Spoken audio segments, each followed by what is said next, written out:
Assalomu alaykum hurmatli o'quvchilar. Quyida siz Xurshid Do'stmuhammad kalamiga mansub Mirkomilboyning qazo bo'lgan namozi hikoyasining mazmuni bilan tanishasiz. Bu hikoya halol yashagan, vijdonini boylikdan ustun qo'ygan Mirkomilboy taqdiri haqida. Mirkomilboy boy bo'lsa-da, xalq dardi bilan yashaydi. Topgan davlatini yurt ravnaqi va odamlar manfaati uchun sarflashni istaydi.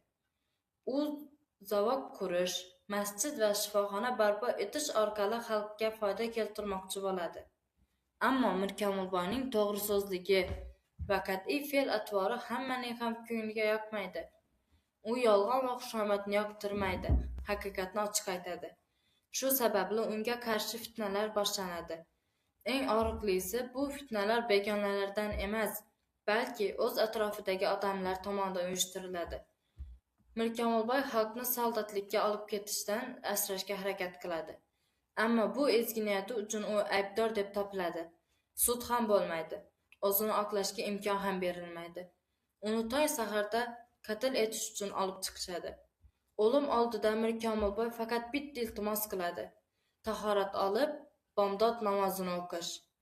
U namozga turib, Allohu akbar deb qo'l ko'targan paytda uning orqasidan o'q uziladi. Mirkomilboy oxirgi nafasigacha iymondan qaytmaydi. Eng ayanchlisi shundaki, Mirkomilboyni hayotdan olib ketgan o'q begona dushmandan emas, balki o'z yurtdoshi qo'ldan chiqadi. Bu hikoya bizga shuni anglatadiki, halollik va vijdon yo'li og'ir bo'lsa-da, eng to'g'ri yo'ldir. Mirkomilboy esa ana shu yo'ldan jonini fido qilgan inson sifatida xotirada qoladi.